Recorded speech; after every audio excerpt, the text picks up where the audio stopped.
This episode of the Halloween Podcast is brought to you by Acorns, the app that invests your change automatically. If you're like me, you have zero inside of your savings for future you. What Acorns does is rounds up all of your debit card purchases and invests that change for you automatically. I got started months ago and my account is slowly growing for future me. I didn't even notice it coming out of my bank account. It's that subtle. Support the Halloween Podcast by signing up using our link. You get a $5 sign-on bonus, and so do we. Just go to thehalloweenpodcast.com/acorns, click on the banner, and get signed up.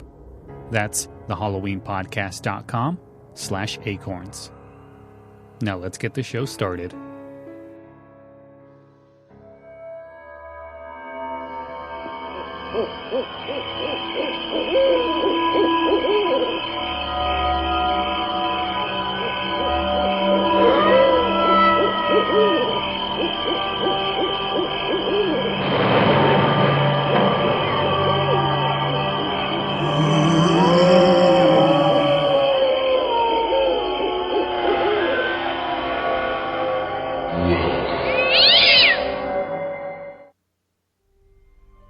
Hello and welcome to another episode of the Halloween Podcast. I am your host, Lyle Perez, and I'm still continuing the 31 show countdown here on the Halloween Podcast. And this time around, I have Gerry from the Totally Rad Christmas Podcast here with me. Gerry, how you doing? I'm doing great, Lyle. Thanks for having me. Good. Thanks for being here. So, Totally Rad Christmas, what is that podcast about? Well, I like to say it's about the raddest time of year in the baddest decade ever. Really, it's just a celebration of all things Christmas in the 80s, from toys, movies, specials, music, books, comics, fads, just anything really that was Christmassy in the 80s. We kind of talk about it, and I have different guests on. In fact, you've been on my show, and that was a really fun episode where we talked Saved by the Bell. We did. And it was very, very fun. So thanks again for having me, and thanks for coming on my show. It was a lot of fun. Me and my co-host Lassa, we came on, we talked. Lassa, I wanted to do that episode, the Saved by the Bell one, for the longest time, but Lassa, he strictly said, no, we're not doing that one. Well, at least you got it in on my show. It was definitely a lot of fun.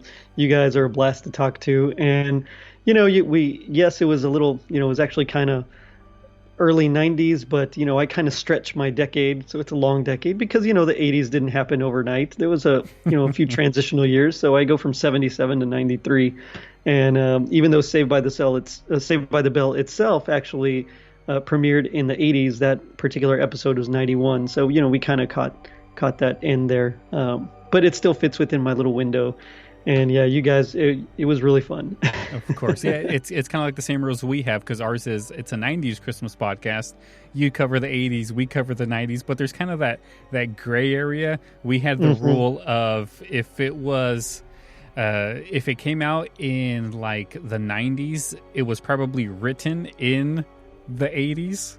So it would kind of go. Same with the 2000s. If it was 2002, it was probably written in 99. So we let it slide. So kind of the same rules.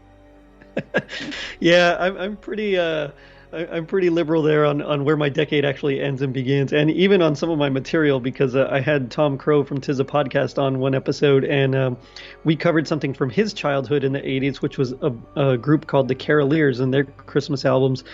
They're from the 50s and the 60s, and that's when that album was from. But just because he grew up with it in the 80s, we kind of counted it. So yes. We have a huge scale. That's awesome. But oh man, but yeah, I'm really excited to talk about Will Vinton. Yeah, that's what we're here for. We're not here to talk about Christmas, even though we both have Christmas podcasts. We're here to talk about Halloween in the 90s, and what better way to talk about Halloween in the 90s than with the 1991 Claymation comedy of horror show, which was a TV special that originally aired on May 29th, 1991. Gerry, do you have any memories about this specific special? So I had very vague Memories of the special. I remembered Wilshire, and I remembered at the end, when that unstoppable monster, that Frankenstein type creature is breaking through the castle. Those are like, I mean, I just had, I thought it was like a crazy fever dream that, maybe I imagined it. And then let's see, maybe about 6 or 7 years ago, I bought a special. It had included all three of the holiday specials that Will Vinton and his studio did. So it had, of course, the Claymation Christmas celebration, and then it also had the Halloween and the Easter ones. And I remember it was Easter time, and so I tossed in the Easter one, and there was this pig, and I thought, wait a minute, this pig looks really familiar, but I didn't remember anything about it because it was Easter. And so I kept waiting. I thought maybe that was it. I kept waiting for the monster to show up, and he never did. So I thought, okay, so that's the wrong one. It's got to be the Halloween one. And sure enough, it was. So I'm not crazy. I didn't dream it. It did happen. There was quite a mean bully type pig that bullied his pets or his friend snail into go into a particular castle and getting a monster. This special really did happen, and I have zero memory about this special. I was like 6 when this came out, so I don't know if this ever made a VHS appearance. I don't think I saw anything like that in my notes. I couldn't find anything about that. I know it came out on DVD because I own it. Right. But as far as VHS, I mean, there was like hardly any information on this one, which is kind of surprising because Will Vinton at the time, he had done the California Raisins, which is where I knew him from, the Claymation one as well. Of course, he had a few little shorts here and there with like Rex and Herb, the dinosaurs. The hosts of the Claymation. They actually were modeled after Siskel and Ebert. They had their own little thing before then. And then, he also, of course, later on, he became kind of famous, and he did the whole CGI kind of thing before it was cool, and so he did the M&M commercials that are pretty popular in the 90s. He did a lot of that CGI stuff. So, I'm kind of surprised that this particular one really didn't have any, especially because it won an Emmy, but, it really didn't take a hold for one reason or another. Yeah, this special is very bonkers. I could probably see why it didn't do well. I mean, I don't know. It's very forgettable. Like if it's not something that I caught on TV and I wanted to keep watching it constantly, it's something that I feel like you have to have grown up with it, because it's a struggle to get through this. For me, it was. I mean, the best thing about it was that the snail looked almost identical to the Noid. That is true. Yeah. And the Noid was another one of his famous creations, and I remember the Noid because we used to order a lot of Domino's, and so it was like one of those every Friday night we'd have pizza and watch an old movie or something. Nice. So the Noid was like a big thing. There were no Noids, and you try to get it under 30 minutes, and all that stuff. And so that and the California Raisins, I mean, there's like huge nostalgia for. But on the other hand, there's this one, which, you can tell some of his character designs were stolen, but I agree, it is very hard to get through. And so I remember the first time I saw it again, and I was losing my mind over it. And then when I decided to watch it, I try to watch it as often as I can, thinking each time I'm going to get more into it. and it doesn't each happen. time I find myself checking my phone more and more, Yeah, it's just the plot just seems so like there's really no meat to it. It's basically about the pig who wants to he's like creating something in the beginning, and then the snail finds a diary in like a crater that he gets thrown into. Yeah, exactly. And then he turns into a TV. I'm like, what is that?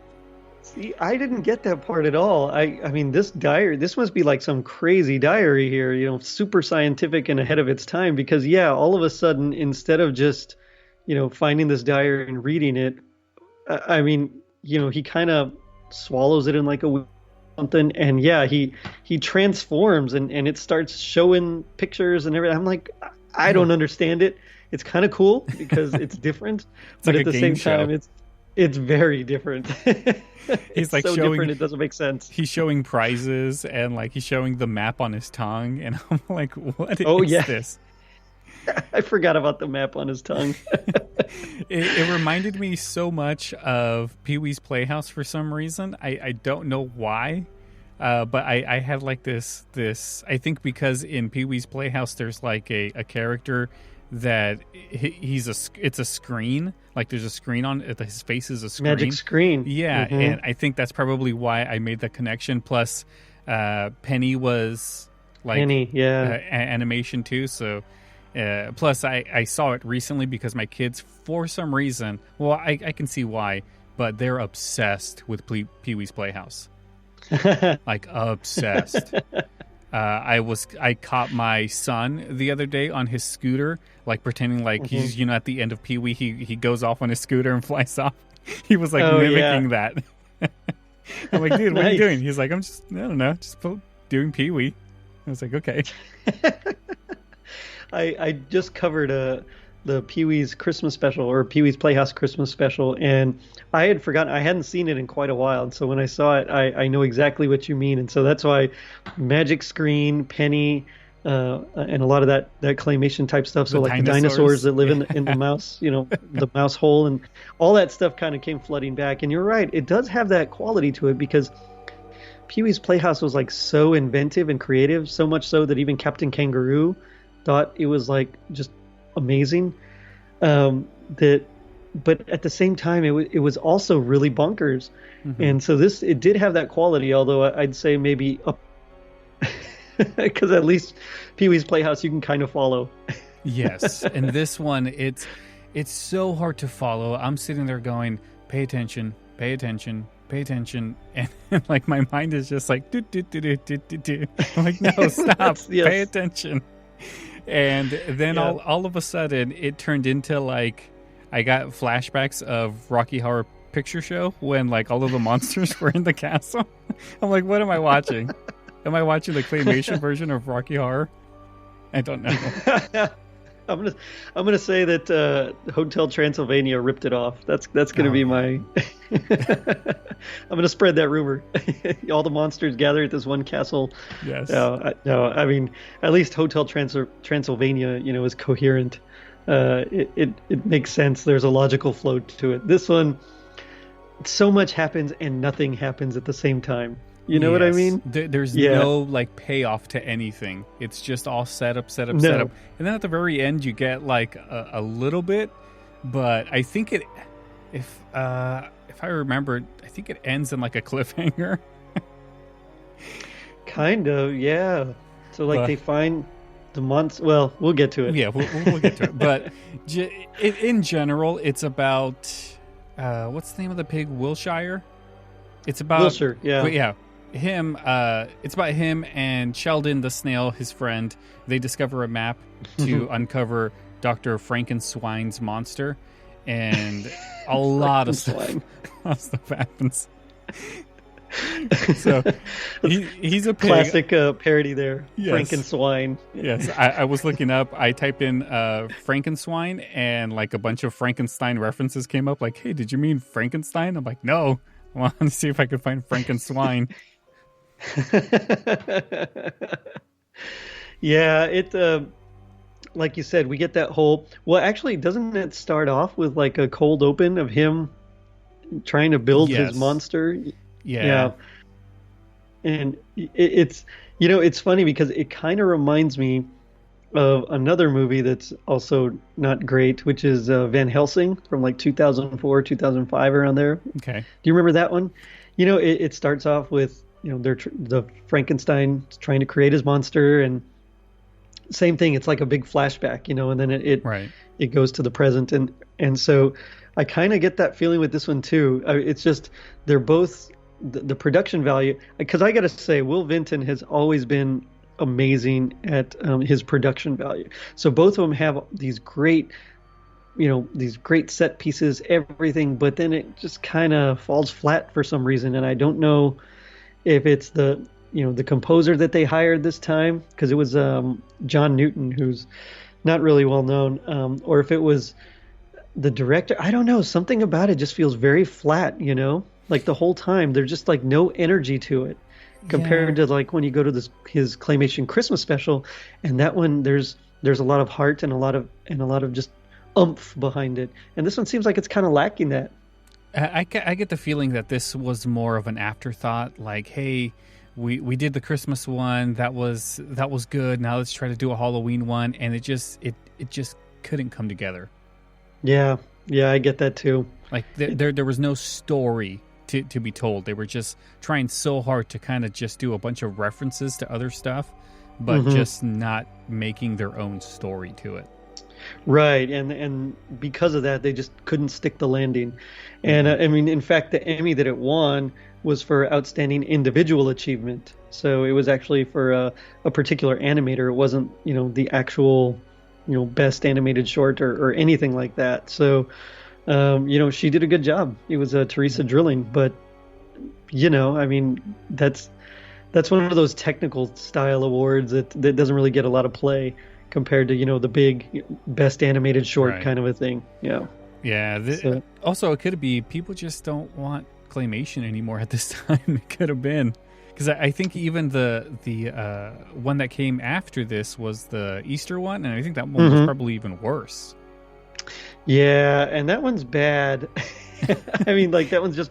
This one's not good. Bad. That one is just bad. Yeah. I tried watching it with my kids, and they were so bored. And they love the other ones, the Christmas one, and they love the California raisins and all that I've showed them. But when it came to that one was just, they couldn't take it at all. And of course, Wilshire actually comes out again, which I thought was a strange choice. He like tries to replace the Easter Bunny or something like that. Yeah, it's weird. But this one, at least, I think with this one, at least they tried. If that makes any sense. They tried, but they probably shouldn't have. They should have just saved their money. I agree. They could have done so much more. I mean, especially because they did that part of. Do you remember in Michael Jackson's Moonwalker? Do you remember that movie? Yeah. Yeah. Well, they end up doing that Speed Demon section there, where Michael Jackson kind of puts on like a rabbit costume. He becomes like a claymation rabbit, and so they did that, and that was done really, really well. But for some reason, I think they kind of do better with like little short segments than they do with like a full length feature. I was just about to say that they needed to stick to the commercials. That's why I think the Noid was so successful, because he was just like a one-off commercial type deal. It was only on commercials. I mean, if they would have made I think they had, if I remember correctly, they were thinking about doing the Noid cartoon, but it never came out. I think it had to do with parents thinking that Domino's was going to start catering to children, kind of like what McDonald's was doing. Oh, right, yeah. So that never happened. But if it did, I'm pretty sure it probably would have been bad. I think you're right, actually. Because this type of claymation, I don't think really works for full scale stuff. I think it's just something that's got to be short. Not even something this short. This was only 24 minutes long, and I think that was like 22 minutes too long. I think it depends, because like they did the PJs later on. His studio was responsible for the PJs with Eddie Murphy. Yeah. And that was pretty successful. I think really it depended on. I think they just needed a better writer. Like the script, I think, was terrible from the get-go.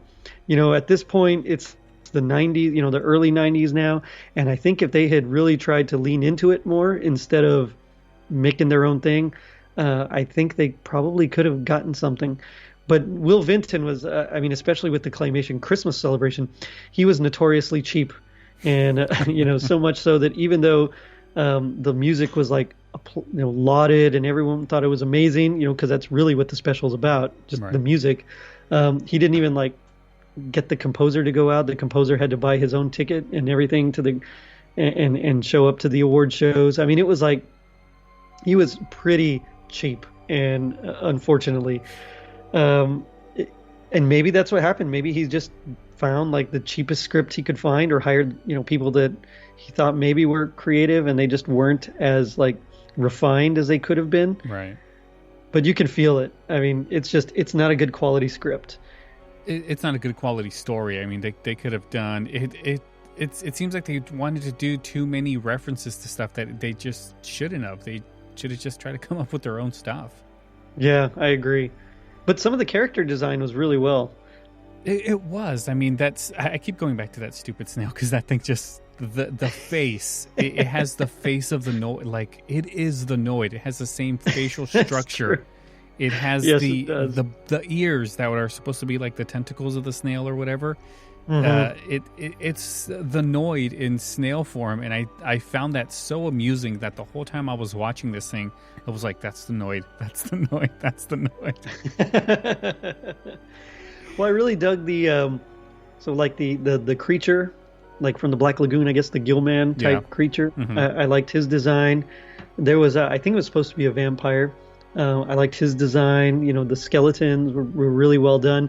They're really great creatures, and really great designs. And I'm a fan of like the old 1930s Universal Studios monsters. Those are like on Halloween. I like to watch that because that reminds me of growing up. Yeah.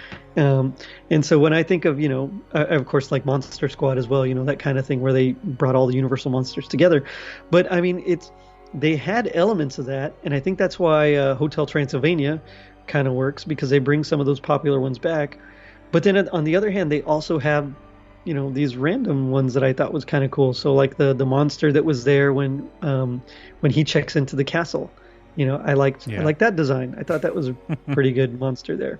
Yeah, the monsters were having a convention, I'm assuming, where they just all for some reason got together, and these two dudes, the pig and the Noid ripoff, they were following the map to try to find the monster. I'm assuming that's what they were looking for.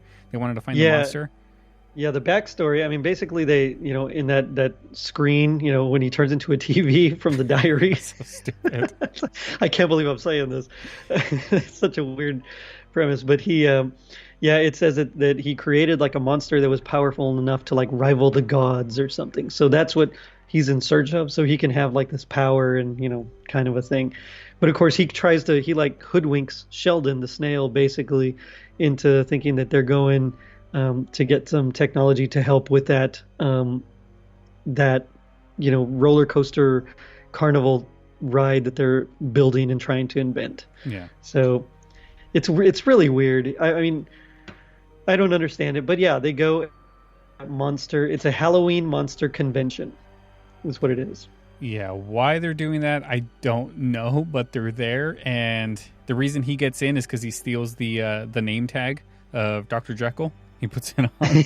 Yes. And Sheldon is Mr. Hyde. Mr. Hyde, yeah, it's a great little bit there where, you must be Mr. Hyde. But then we get I think my favorite joke of the entire show, and it's kind of bad because when this is the best joke out of the whole thing, something's not great there. But when he says he's asking the monster, is there a laboratory? Yes. A laboratory around here? And then she's like, just down the hall to the right, and he goes into lavatory. Yes. But he says, I hate homonyms, and this is why.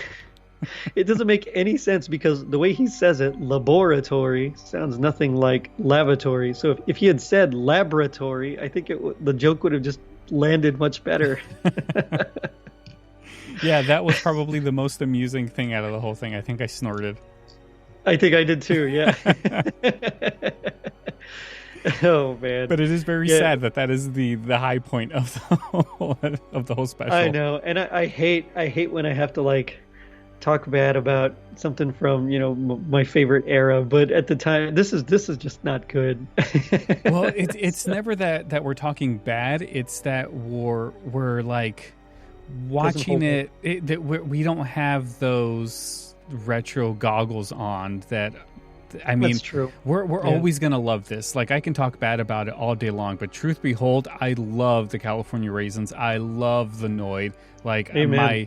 My whole studio is full of Noid memorabilia, Mac Tonight stuff. Nice. I have I did a podcast called Amazing Advertising, where I would talk about the individual advertising mascots, about their history, and all that stuff. The two, my two favorite episodes was when I did Mac Tonight and when I did the Noid, and it's like I love being surrounded by these things, and and the claymation, like I do like claymation. Don't get me wrong. I could be saying a lot of bad stuff about this special, but truth be told, I love claymation. It just makes me feel good inside.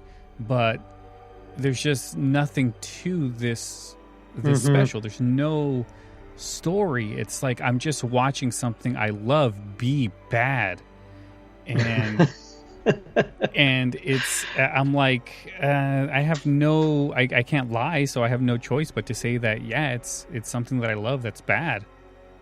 Yeah, I know exactly what you mean, because I'm the same way. I loved his first one, that Christmas Celebration. I loved the California Raisins, and like you said, the Noid was always a huge part.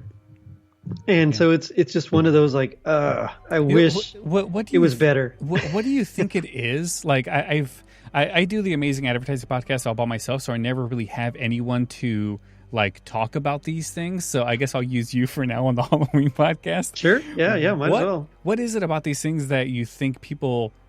Why do you think they love them so much? Like the California Raisins were humongous. Like, I'm not talking about they were like just something that people knew about. Like, no, this is like something that people went crazy over. There is endless amount of merchandise for the California Raisins. I think I even have suspenders that have the California Raisins on them. Like, who makes suspenders with the California Raisins on them? I found Pixar, it didn't happen. I found these ceramic, they look like piggy banks, but they're not. There's no place to put change in, but they're like ceramic, and they're straight up the California Raisins. They have instruments and everything. There's no markings on them. There's nothing other than just these two clay things, and somebody had to have made them, because there's no markings on them at all. So somebody probably like made this thing by hand. So, like, what is it about these things that you think people just love? Well, I mean, I can't speak to everyone in general, but I can speak for myself. And I know that at least with the Noid and the California Raisins, those ones, I mean, they were different characters. And at the time, I mean, people had done claymation. I mean, you look at like Davy and Goliath and, Gumby and stuff like that. But he had more of a technical aspect to it. And there was more of like an irreverence that I think kind of really played on the whole 80s ethos. The 80s in general, you get like a lot of those just crazy action films. You have the Stallone and the Schwarzeneggers and all that, but you also had a lot of like the wise guy kind of stuff, like moonlighting, with Bruce Willis. And so I think especially at that time, the claymation and the whole irreverence that he brought to it, the Noid was out trying to get you, but he was like a zany kind of wacky character. So it kind of also at least possibly reminded people of their childhoods. And I think it worked because it was something new and different. So it wasn't just your standard, Gumby kind of learning a lesson kind of thing. I mean, it was like a big whole thing. And then the California Raisins, I mean, they started singing like old Motown hits. Yeah. So of course that's going to be popular because those songs are great and classic, and a lot of them are kind of timeless, even though they're, tied to that particular era. And so I think with that aspect, it was just like, wow, this is cool kind of a thing. And of course it was the 80s, so anything new and different was hip. That's true. Lasers, yeah, awesome. Pyrotechnics, synthesizers. Exactly. So there's that whole bit. Holograms. Let's do holograms. And so I think that's really what it is. I mean, and I know for me at the time, I mean, I could watch cartoons and I loved cartoons all day long, but seeing the commercial with the Noid, just something was funny about it and different. So. Yeah, I think for me, like I have like a lot of memories of the Noid and Mac Tonight, but I have a feeling that my memories aren't really childhood memories. I think they're more of a I saw them when I was older, but I didn't see them at the time that they were coming out. So it would be like in 95, I saw like something that triggered Right. Mac Tonight, but I didn't get to experience Mac Tonight because I was 4 when Mac Tonight was out. So I think those are the memories that I have about those things. And I mean, when I first saw Mac Tonight, I told this story numerous times on the other podcasts, but what I saw, how I got into a lot of these advertising characters was years ago. I think probably about 10, 12 years ago now. I was at a thrift store, and the thrift store had like this Mac Tonight poster, and I looked at it, and I was sitting there like staring at this thing going, I know this thing. How do I know this thing? What is this? And then I looked closely, and it said McDonald's Corporation, and I was like, wait a minute, McDonald's? What is this thing? And like all of a sudden, everything started rolling in my head. Like, I've seen this thing before. And then I started hearing about the Noid, and I was like, the Noid, why does that sound so familiar? Why do I know anything about Domino's and something about a Noid? And like my whole world got flipped upside down when I was looking at this Mac Tonight poster, and I was like, weird. So I put it down, and I put it down, and my wife saw like, what are you looking at? And I'm like, just this poster. I don't know, just don't ask. And she's like, okay, whatever. Yeah. So we leave. And I come back literally 3 days later going, you know what? I have to go buy that thing because there's something about it. And so I went back. Luckily, it was still there. I paid $3 for it. I took it home. And then I just started like researching, started watching commercials. And I was like, holy crap, I love this. Like, and then I just went down a whole pirate hole of like, the Cinnamon Toast Crunch guys, how it was Wendell for the longest time by himself, but there was actually 2 other guys that were with him, like in the 80s. Then I started thinking about the Empire Man. Like the Empire Man was a thing where he would talk in the commercials all the time. He was a real person, and I don't know. I went down this whole thing of all of those advertising characters. And then I came up with the idea for Amazing Advertising. I did a lot of research on these things, and needless to say, I don't know what it was, but it triggered something in my childhood that I was like, you know what? This is, for whatever reason, I feel very connected to this, so I'm just going to go with it. And I don't know why I went through all of that, but I hope whoever's listening loved it. Yeah, I know what you mean. Sometimes it's hard to tell what's true memory and what's not. Especially when we're delving into the past and things like that. And it's always fun to go down various rabbit holes. But, sometimes you actually do get glimpses of true, actual memory.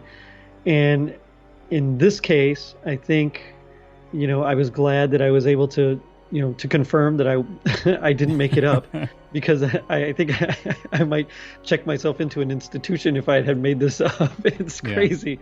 Yeah. But it's one of those that he kind of copied. I think you're right. He took some designs. He kind of maybe based it on what was happening, but years earlier rather than at the kind of on really cool stuff that he could have done. I mean, of course, he went on to do, the M&M's commercials and the PJs and stuff like that. So it's not like he was hurting or anything. But at the same time, it feels like a big swing and a miss. It certainly does. It is exactly that. They tried, it failed. I think they tried to capitalize on the Halloween fame that Halloween seems to have. A lot of people love Halloween. Every time I talk to a lot of people that love sitcoms, they always tell me their favorite ones are always the specials, the Halloween episodes, the Christmas episodes. It's always the same. I've never heard of somebody said, hey, I love Home Improvements Thanksgiving episodes like that. You don't hear that, or the Valentine's episodes that they did. Like, you don't hear that. It's always Christmas, Halloween. So if you make a Christmas or a Halloween thing, people are gonna enjoy it. I made a Halloween podcast, people are enjoying it. I made a Christmas podcast, people are enjoying it. They just love that. They love that time of year. Yeah, and I mean, Thanksgiving, I think that one kind of gets the short end of the stick because it's kind of sandwiched in between those two. Yes. And again, it's more of just a time for reflection. It's not like a big decoration kind of thing. Yeah, you can have some things out, fall cornucopias, whatever, but it's not like you can go all out for Halloween and you can go all out for Christmas and Thanksgiving. Yeah, it just kind of gets stuck in the middle. Yeah. And so, I think that's why he kind of did at least those first two. He did the Christmas and then he went on to Halloween. Same thing with Charlie Brown. They did did their Christmas special, and then the very next one they did was Halloween.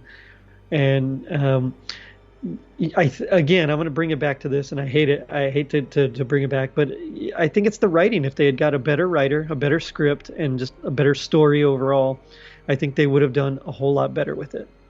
Yeah, it was written by 3 people.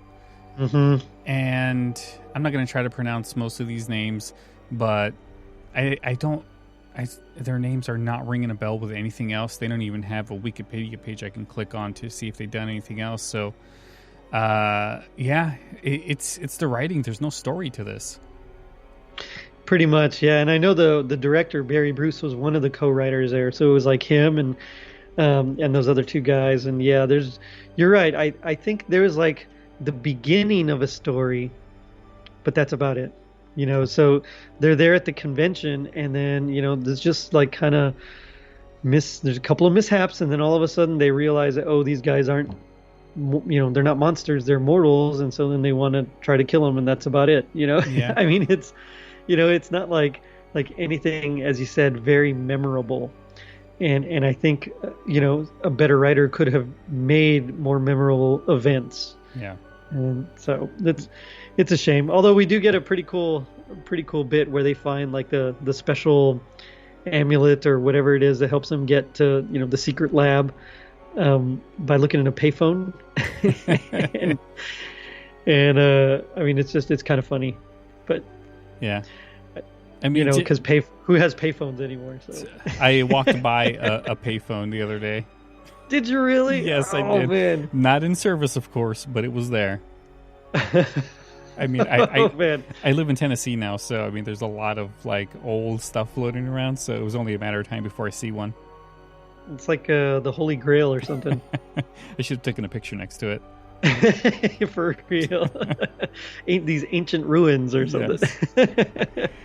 Yes. So basically, to finish this episode, they get to the lab, they find the monster.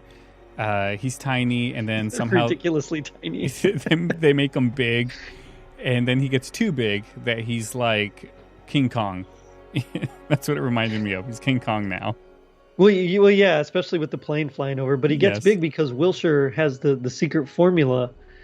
So like when they get to the lab, something happens with the formula, and it, this tiny little drop hits the monster, and he grows, and so he realizes it's the formula. So then he's got this, this beaker full of formula. He just starts like dousing the monster, which I thought was like the coolest special effect. For being claymation, I thought it was pretty great. And he just starts dousing the monster because he wants him to control him, and because the other monsters are trying to kill him, so he wants to save himself. but yeah, he grows, and that's when we get the plane. It's his friend Vince, the other pig, who really isn't in this at all, and he's like flying a plane trying to help him or something, and then it gets stuck on his forehead. It gets but I love how like after the huge monster scares away all the other ones, and so they're safe at this point. When the plane hits him, he starts to deflate. Yeah. Yeah, I thought that was kind of a neat little gag there. And he's trying to inflate it with a bicycle pump, but it's not working. Yeah. Yeah. And of course, Sheldon at the end ends up finding the tote bag that was promised to him Yeah, in the beginning, one of the prizes, you could win a tote bag or so. Of course, Sheldon's excited about the tote bag, and so he whatever, and he throws it away, and inside there's of that helps to grow, and it kind of spills all over the ground. The elixir's in there, and it starts spilling, and that's the end of the episode. Like, the credits literally roll at that point with that image in the back. Yeah, that was it. Yeah, exactly. It's weird. So I was like, "Where's the rest of the story? I don't know."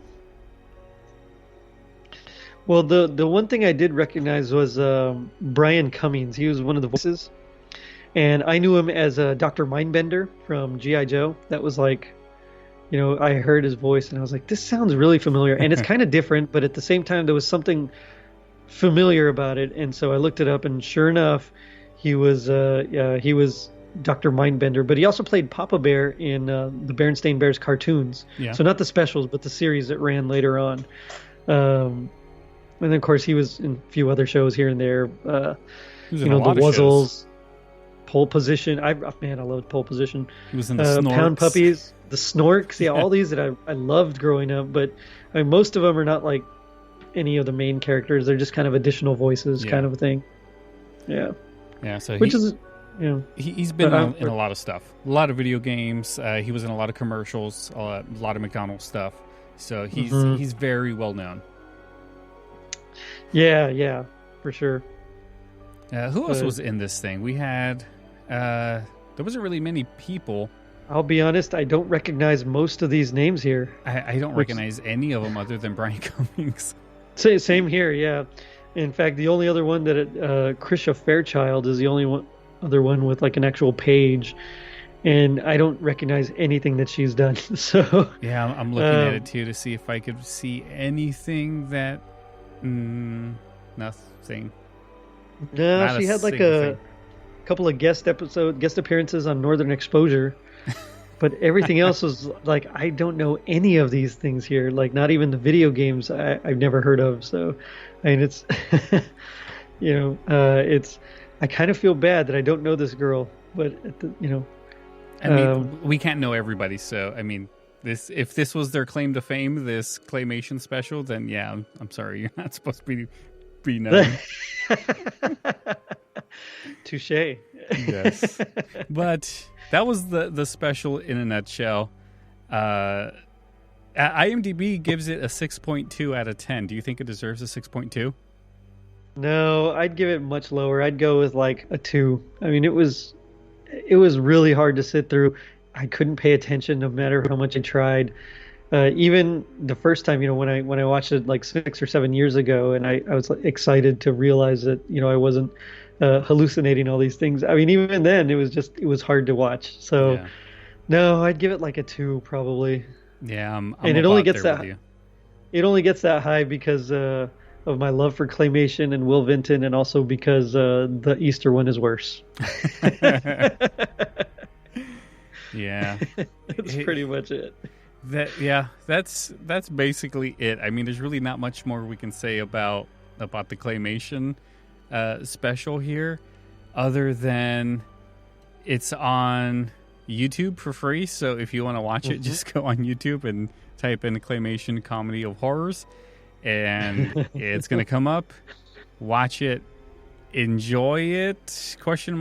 I don't know if you can. But if you want some Halloween 90s stuff, check out this special. Do you have any final thoughts, Gerry? I think if you're really into Claymation, you got to watch it. It's kind of like, if you're really into Christmas, you got to watch Saving Christmas by Kirk Cameron. It's like a rite of passage.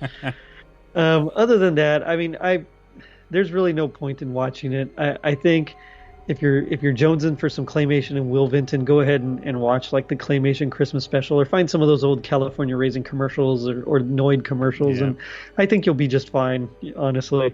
Or you know what, even watch Community, because their Claymation episodes were pretty awesome. So that's about it. Yeah.